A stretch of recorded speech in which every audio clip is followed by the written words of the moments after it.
I'm Adam Watson. I'm Julian Watson. This is the Dark Slayer Mafia 1 week of Valentine's Day. Every day this week, we're posting a comic that features a love story, a Valentine's Day special, or an anti-Valentine's Day special. This is actually a pretty good one in terms of love stories. Huh. Barnstormers, a Ballad of Love and Murder, issue number 2. So I just kind of randomly pulled this from my bins. I don't know anything about it. I've never read the first issue, so I'm going into the second issue blind. You know, all those are recipes for not liking a comic. Yeah. But I actually like this one a lot. I think it's might be the best thing I've ever read of Scott Snyder, because I usually do not like his work. Huh. What do you think of the cover of this? I like it. It was harder than what I thought it was going to be to find comics that featured love stories. Yeah. This is written by Scott Snyder with art by Tula Lite. With art by Tula Lite. Colors by D. Knief. Letters by Richard Starkings. So I'm assuming that we already would have known exactly who these characters are had we read the first issue. Yeah. But as far as introductions in the second issue, it does a pretty good job of telling you who they are right away. Yeah.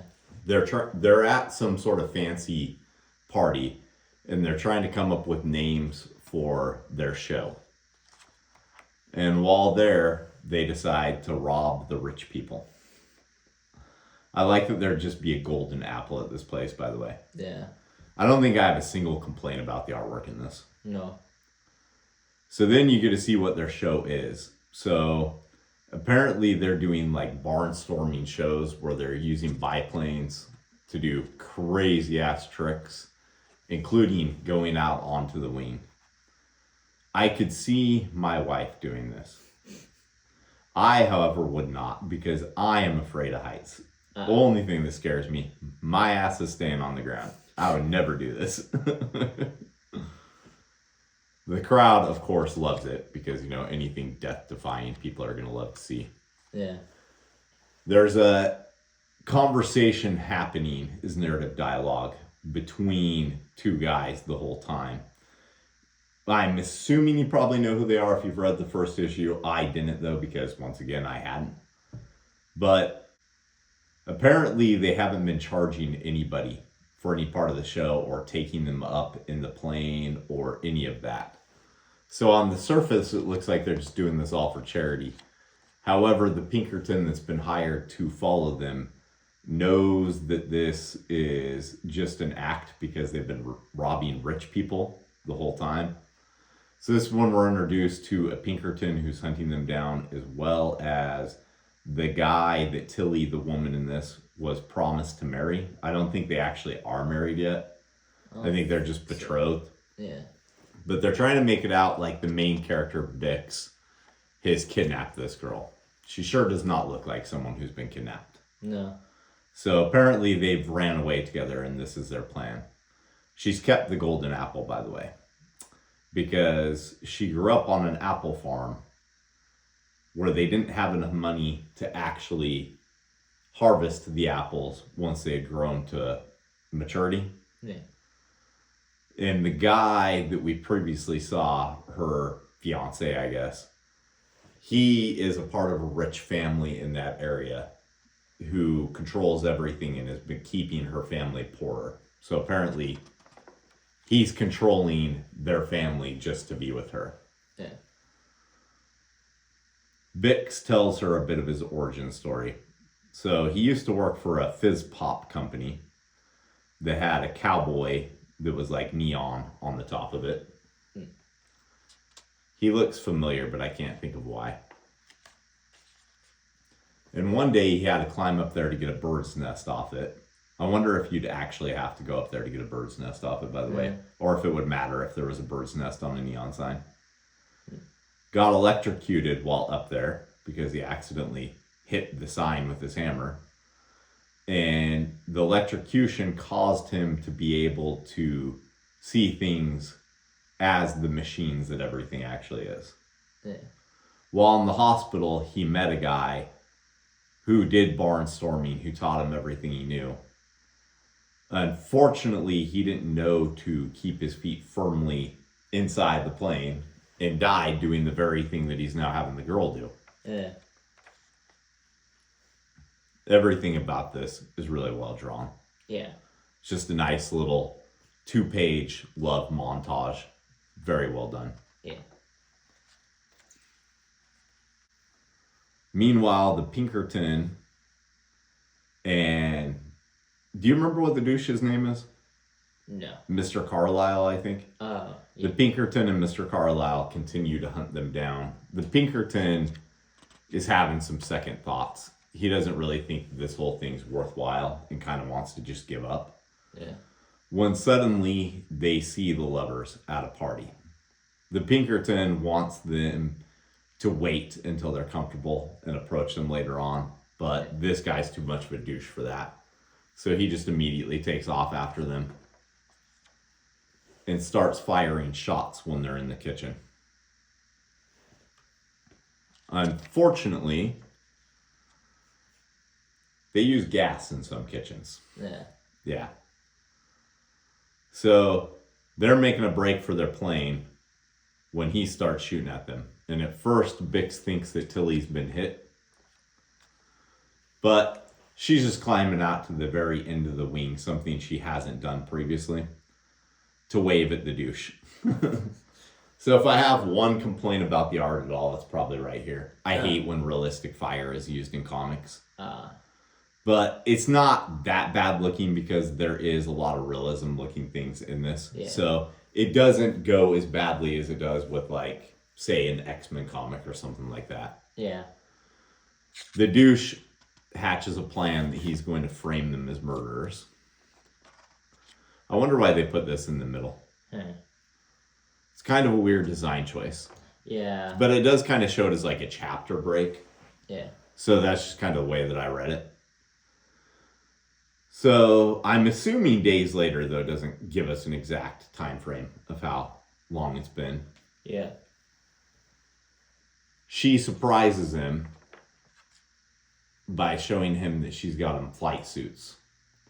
And then we're greeted with another montage of them having sex. It works pretty well. I think it's weird, though, like, her bra's just all of a sudden all the underboob. But it's effective. It actually looks right. This is when she surprises him with the flight suits. I was wrong a couple of pages ago. But while getting ready for their big air show, they discover they've been framed for all the murders in that kitchen when the mansion went up. Yeah. Meanwhile, the Pinkerton knows damn good and well they didn't do it, but he's being told by somebody at the Pinkerton agency that they're going to do it anyway. And in the middle of Prohibition, this Pinkerton is delivering barrels to this mansion because these people are rich and powerful enough that Prohibition apparently doesn't apply to them. Yeah. Feels a bit relevant to our modern day world in a lot of ways. Yeah. Yeah. It would be relevant to almost any era. Yeah. So meanwhile, Tilly and Bix are arguing because they both have different ideas of how they're going to escape this. Yeah. He wants to make his way to the air show where he thinks that the other pilots will help. She wants to just turn herself over and hope that they don't go after him. She thinks that she can control the scenario. Yeah. Nothing about what we've seen of the douche would indicate that. But she's sure enough of it that she cracks her love in the head with a rock. Pretty damn hard, too. Yeah. And apparently, when she goes away, he starts seeing fucked up shit. That's really effective and works quite well to show how much they love each other. Yeah. This isn't a scenario where he kidnapped her or anything like that. And I like the way that they did this. Yeah. When he comes to seeing the blood go over his eyes, that works really well. So she turns herself over to the douche. And this is when we find out just how much of a douche he is. in order to punish her for what she's done, he's going to make it to where her family has a hard couple of years harvest-wise. And just so that she knows that she belongs to him forever, he's going to have various men follow her whole life. And if she tries to get away from him, they'll hurt her, basically. Yeah. It's a really effective way to show this guy is a complete and utter douchebag. Yeah. And seems real to life with how somebody like this would be. Yeah.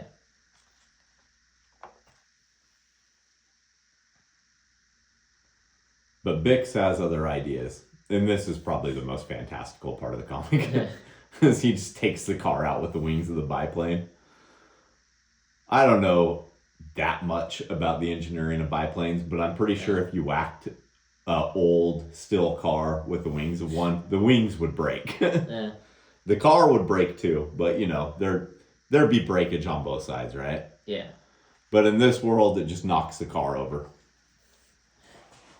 and allows them to be reunited.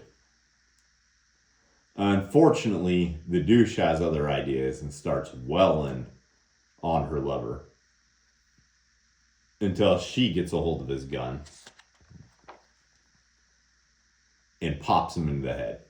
I like how Bix is seeing him as the machine. Yeah. He doesn't actually see him as like a real person. She's, of course, a bit stunned by the fact that she just murdered this guy. Wasn't in cold blood, though, so she shouldn't feel bad. Yeah. And then the Pinkerton emerges. And it's kind of up for debate, I would say, whether he lets them go or whether he's just too messed up from the crash. Yeah. To go after them properly. Whatever the case, they make their escape in the plane that most likely would be damaged. Yeah. So yeah, overall, I gotta say, this is the strongest Scott Snyder comic I've read. There's surprisingly not like a ton of memorable comics set during this time period. But there should be, because this is a time period that's actually great for this kind of storytelling. There are some good comics set during like Prohibition era, but not as many as what you would think, I think. What do you think of this overall? I liked it. Would you be interested in tracking down issue number 1 and 3? Yeah. I think I already own number 3, so I only need to get issue number 1. You got anything else? Nope. All right, let's go make some comics. We didn't create the comics that were featured in today's episode, but we did create these. Check out Ghost Assassin in the Cards and the Chihuahua Who Flew Away mini comic, both of which were written by me. The Chihuahua Who Flew Away was illustrated by me.